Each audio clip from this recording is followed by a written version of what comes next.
Top 15 Cobra Kai mistakes that made it on the show. What? Yeah, I know, right? Hey everyone, welcome back to Flixorama.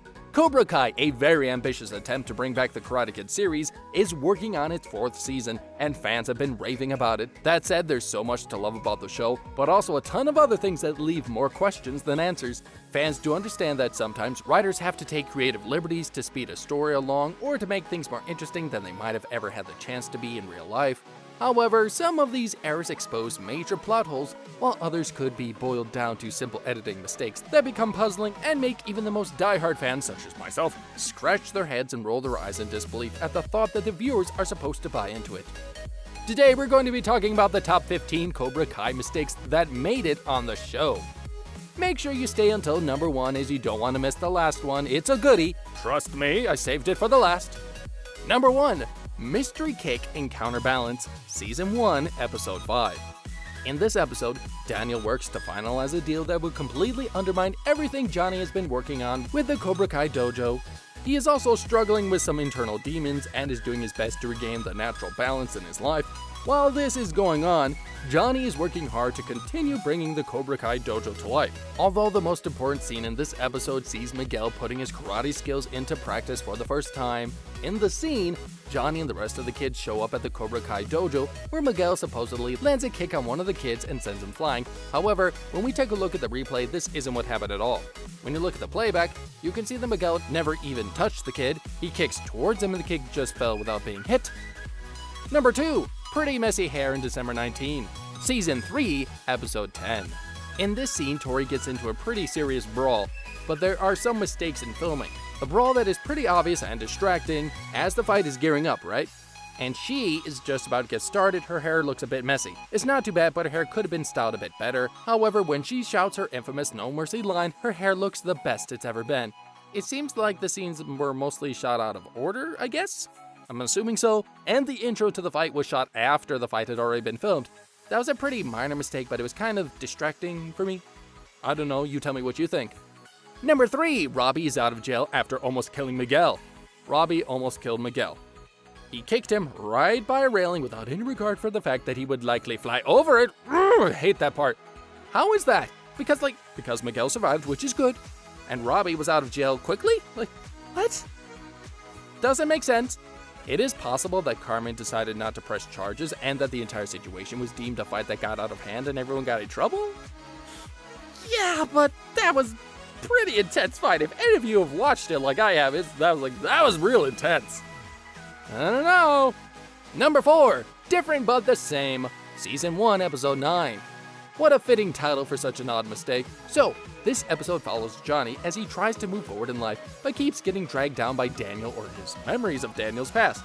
He confronts Daniel about what happened a while ago by showing up at his house to talk it over. When Johnny first sets out towards Daniel's house, it is nighttime and completely dark outside. Yet, when he arrives at Daniel's house, it's suddenly daytime. How far did Johnny walk? Did it seriously take him all night to get there? It might have. So we'll give that one the benefit of the doubt. Maybe. Number 5, Miguel's rapid recovery and hospital bills. Sure, there was that scene that showed the kids holding a charity car wash to raise money for Miguel's surgery, but they would have had to wash thousands and thousands of cars to make even a dent in the cost of the surgery, the hospital, and the physical therapy afterwards that Miguel required. Just saying, maybe that's a little bit harsh. Just saying. Number 6, Daniel's seemingly unlimited financial resources. Yes, Daniel is a very successful businessman with a local car dealership that did really, really well. However, it appears like his cup never ran dry when it came to funds. From being able to open his own dojo and charge nothing, while he took time away from his main job, to booking a trip to Japan on a whim, and even offering a triple rent for the Cobra Kai dojo to prevent Kreese from taking over. Where does he get that money? Number 7, Twins or Teleportation, Season 2, Episode 10.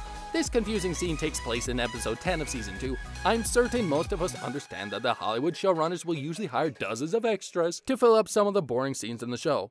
This helps bring the episodes to life and fills out the scenes a bit more. However, some of these extras can be reused in multiple scenes, and that's exactly what happened in this episode. When Sam and Troy meet each other at school, a young dark-skinned girl with glasses can be seen standing behind Sam.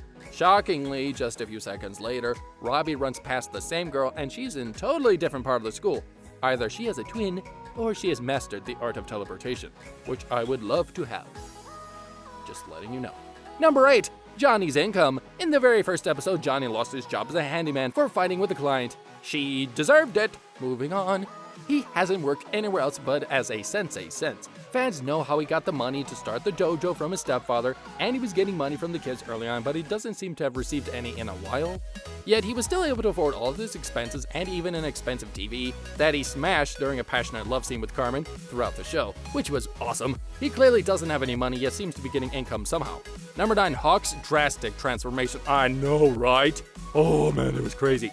It's easy to believe that someone like Hawk might let his newly found confidence and skills get to his head and become somewhat of a bully, but he, however, took things to the extreme and became a vicious villain. The way he lashed out at his former best friend Dimitri seemed unbelievable. I was in shock. It would have been believable to see Hawk act in a certain way in public, then apologize to Dimitri in private, or even just ignore him. His aggression towards his former friend seems misplaced and unlikely. Number 10, Tori's little brother not being taken away. The reason Tori managed to stay out of jail despite seriously harming Sam was because she is a caregiver for her ill and bedridden single mother. That might check out, maybe, especially if she is already 18 and thus considered an adult. However, all of this compounded with the fact that her younger brother lives with them doesn't make sense. Think about it. Given Tori's record, authorities would be aware of her living situation and that her mother is not well and that there's a minor living in the home. If she got out of going to jail because she's a caregiver, then isn't she hiding the fact that her mother is sick? It seems hard to believe that this situation would be allowed to go on long term. Number 11, Mystery Bar in Season 3, Episode 10. The editors must have rushed this episode because there are just so many mistakes to cover in Season 3, Episode 10. This era takes us to the bar where Ollie is talking about Johnny and Daniel's old high school rivalry. She's seen holding a wine glass, however, in the very next shot, her wine glass has disappeared, much like the straw in Vanessa's glass earlier on in the episode. Is it just me, or does this bar seem to be haunted with ghosts? Spooky! Like, where are all these items going? Number 12, Sam's brother never being around. I know, right? He just sits there. Sam's brother is rarely around, like ever, and there's no explanation as to where he is. He has no interest in karate and seems to care mostly about video games and sticking his head into electronics 24/7. And oddly, while Daniel and Amanda pay so much attention to Sam and making sure she grows up to be a well-rounded young woman, they don't seem to care much about him. That's because they know he's fine, right? Yeah, they're like, you'll be fine, just play your video games, you'll be an upstanding citizen. Maybe. Anyways, why write the story that includes a younger brother if he won't be a part of anything? Perhaps it was too late to write him out, or maybe there's more story with him coming later, which would be awesome. Number 13, how the kids became so good so quickly. Anyone who has taken karate or another martial art knows it requires a lot of practice, discipline, and patience to achieve the level the kids are at already. Yet they seem to be all amazing students who earn black belts in under a year. Sure, since many of them started much older than most would, it stands to reason that they pick up things more quickly, but it seems unreasonable that they would be all karate masters after going to a few classes a week for a year. Number 14, everything about John Kreese. There's so much about Kreese that doesn't make sense. Season 3, Episode 6, King Cobra gives us a glimpse into the past of John Kreese and how he became the hardened man he is today. We're shown a flashback of when Kreese was in Vietnam with some of his buddies, right? Okay, cool, got it, understood. For starters, this scene is horribly inaccurate. In the shot, they were all seen wearing modern military uniforms. However, Vietnam took place more than 50 years ago, and the uniforms were dramatically different back then. Additionally, while his backstory helped explain some of why he is the way he is, it still seems like he is far angrier and more brutal than he needs to be, even going so far as attempting to kill. Number 15, Johnny being so out of touch with the times. Understandably, Johnny might not be skillful with computers or savvy about technology and social media, as evidenced in that hilarious montage when he heads out with Miguel to finally create a Facebook profile, but he can't be so out of touch as to not know how to use the internet at all, or worse, that a computer needs to be plugged in to have power. He worked doing jobs like mounting flat screen TVs and must have some basic knowledge of how electronics work. Well, anywho, that's all for now. Did you notice any other mistakes that weren't mentioned?